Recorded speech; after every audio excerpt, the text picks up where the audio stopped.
should I go with PG diploma? First of all, understand what is the reason of you going to Canada. Is it to settlement? Is it for PR? First option.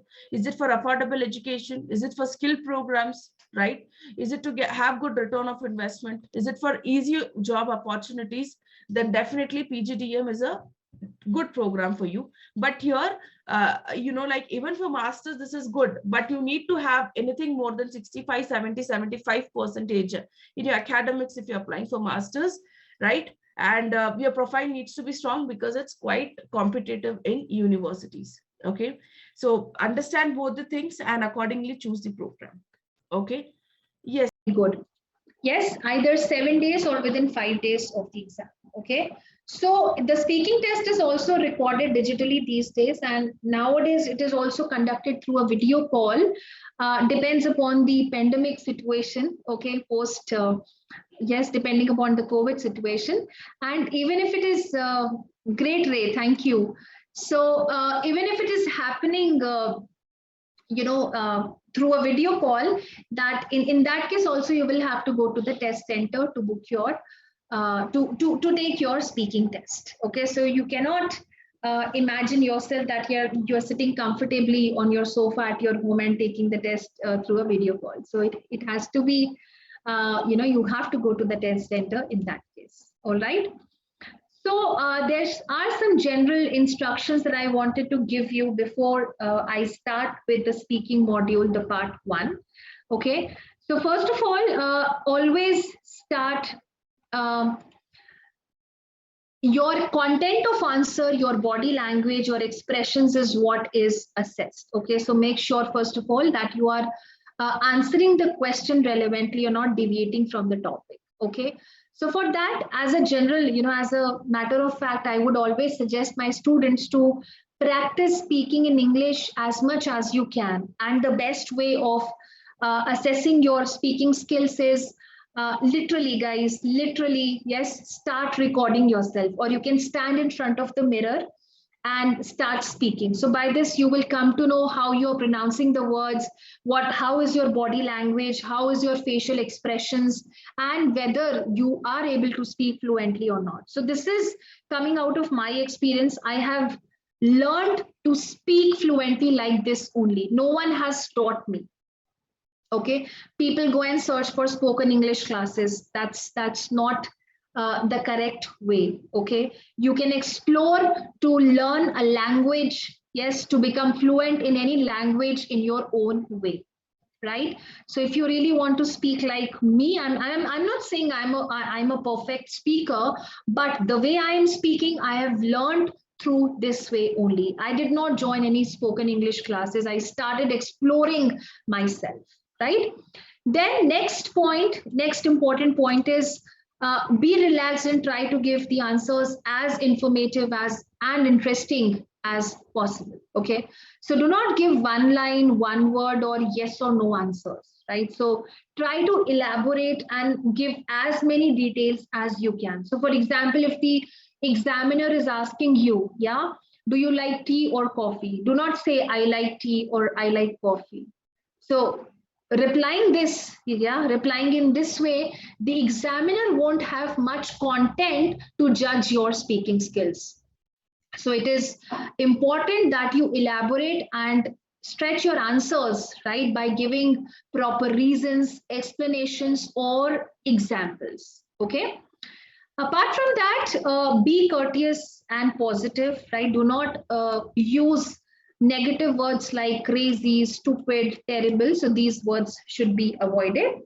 Try to dress yourself apt and comfortable. Always carry a pleasant smile. Greet the examiner courteously, and always make sure when your speaking test is over and the moment you are stepping out of the speaking room, you are thanking the examiner and acknowledging him for all the support that he has provided to you, because he's not a ghost. He's not there to scare you. Yes.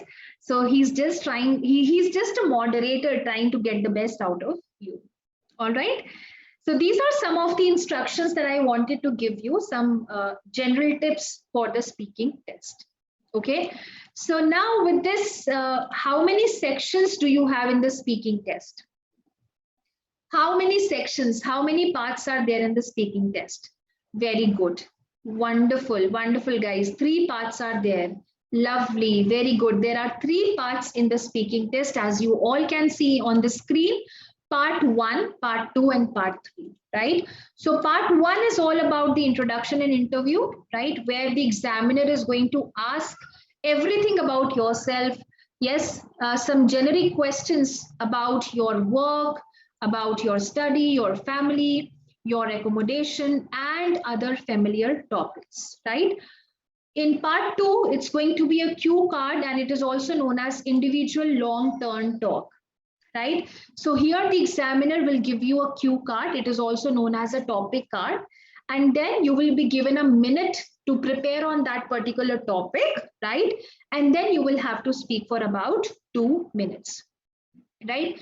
So we will be discussing all these parts in detail. Do not worry. So whatever questions do you have, yes, regarding part 3, part 2, part 1, just keep those questions to yourself. Once we start preparing for them individually in detail, you can then start throwing questions on me, okay? Part 3 is a two-way discussion, right? Part 3 is a two-way discussion. The topic that you got in part 2, yes, the examiner is going to ask you questions related to that topic itself, right? And the questions are going to be more abstract in nature, right? And you will have to answer them in general way. So what type of questions do you get? How you're going to prepare for 1 minute, right? What type of answers are required? What are the do's and don'ts? Everything will be explained to you in detail once we get started with these parts individually. All right.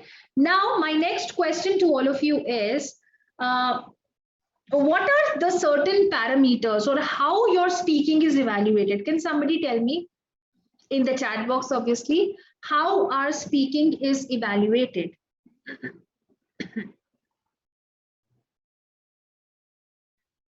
Yes, there should be some parameters.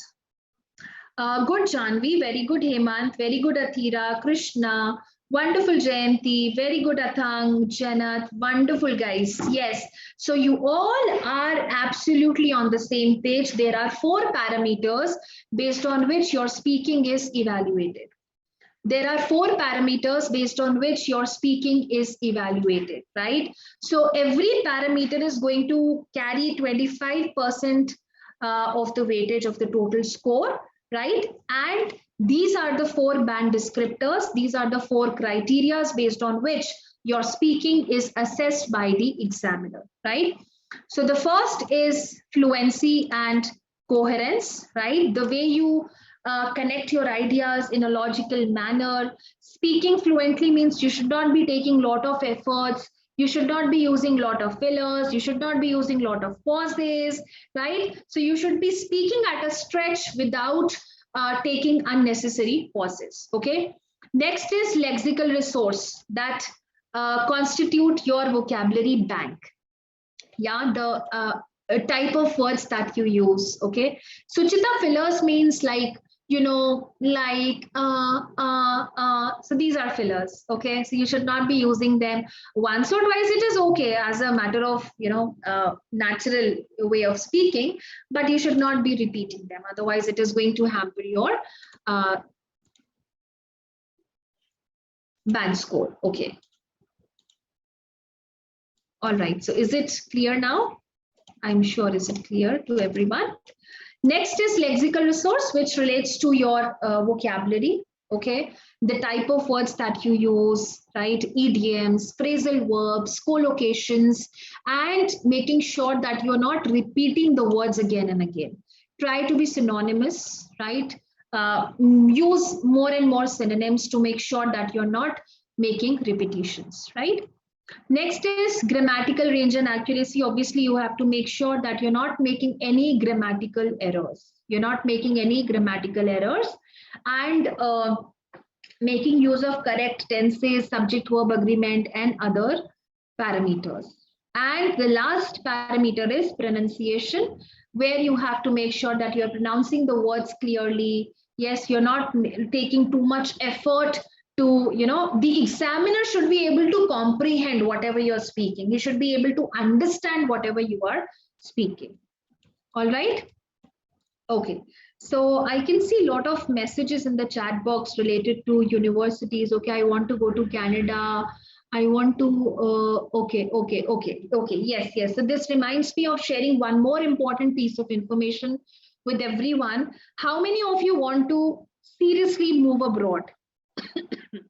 Yes, for studies. For studies. How many of you are serious? How many of you are serious? Yes.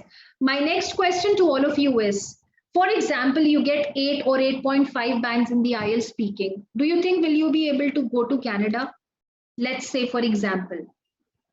Let's say, for example, if you get okay, people those who are saying no, क्यों 8 8.5 bands अगर मिल जाएंगे तो Canada क्यों नहीं जा पाओगे? Yes, चलो 7.5 bands भी मिल गए, ठीक है, क्यों नहीं जा पाओगे? Is there anything else that you need to work on? Is there anything else? Krishna, obviously money. Yes. Obviously money, absolutely yes. But as a matter of fact, good saksham, the good saksham, what else is required? What else is required? What else is required? Let me know, please. What else is required? Absolutely yes. Very good. Overall profile, absolutely yes. Thank you for sharing this, Saksham, right?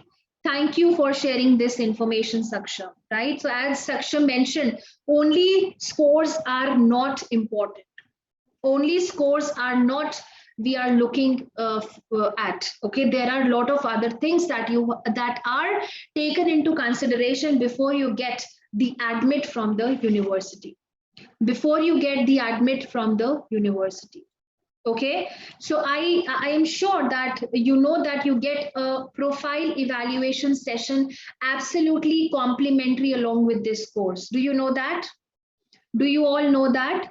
You get profile evaluation session absolutely complimentary with this IELTS 10 course. Do you know that? Yes? Great.